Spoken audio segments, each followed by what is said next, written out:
What's good, ladies and gents? This is just doing a valve lash adjustment on this 1974 Super Beetle. I'm going to get right into it. What you need to do is you need to rotate the...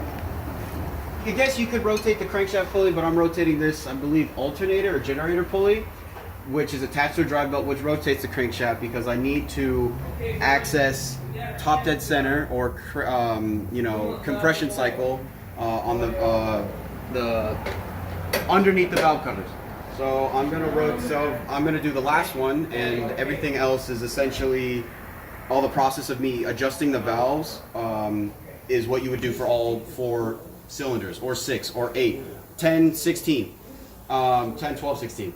So I'm gonna rotate another 180 degrees anti or counterclockwise until I get to top dead center on right about there. So that's 180 degrees opposed from the 3rd or 4th cylinder. And looking at the distributor rotator and placing the distributor cap back on top of the distributor assembly, I can determine that the rotator is on this spark plug wire. And if I trace it all the way back, I can tell and determine that it is on this ignition coil fed into that spark plug, into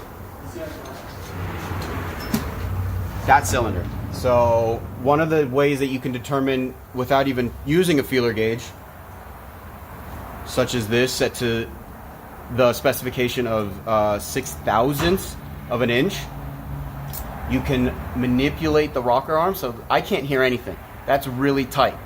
It's really tight. If I were to put this in when I'm going to, most likely I would have to fight it or it won't go in. I can barely feel a little bit of movement on the rocker arm on the intake valve, or the intake side as opposed to the exhaust side. So to confirm that, I slip the feeler gauge in between the rocker arm and the valve stem. And just as I suspected, that's not going anywhere, it's too tight. So over time it got, due to thermal expansion, it got too tight, or in other cases it could get too loose. This one I have to fight, but I know that's too tight. So what you do is you take a 13mm combination wrench or 13mm box end wrench and a screwdriver. And it doesn't matter, intake, exhaust, doesn't matter, you just pick one. You hold the screwdriver on the rocker arm side, you loosen the nut without stripping it, dummy. There we go, all right, loosen. And now what you do is, while holding the nut with the box end, so if it's too tight, righty tighty, lefty loosey, so I'm gonna loosen it just a little bit. And I do ever so much. Okay, so that's not bad, but I want it to be, I'm kind of a perfectionist and more of a completionist than anything. I'm going to tighten it just a little bit and keep checking. I want a little tighter on that just for my sake, but what you want is you want a decent amount of resistance. Too loose, it slips through like butter. It's too loose. You'll let too much air in, too much fuel and air, and you could stall or flood your engine. Too tight, it doesn't open up enough. You'll starve your engine and it'll stall. See, it's too tight, so I got to go back just a little bit. That's not bad. So then what I do is I put the box end back on the nut, and I like that position, so I hold the screwdriver and I rotate just enough while holding the screwdriver straight, because that's where I like the position.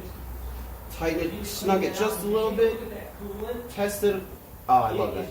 That's beautiful. Just a little bit of resistance. Like I said, too loose, or it slips through like butter. Too loose. Too tight, or I'm going to slice my fingers open because it's a really thin blade. Too tight.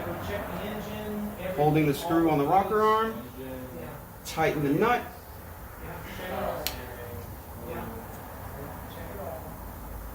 Yeah, not bad. Might want to loosen that just a little bit. But other than that, that's pretty much it. That's all you need to do to do a valve lash adjustment on a 1974 Volkswagen Super Beetle. But Yankees out. Peace.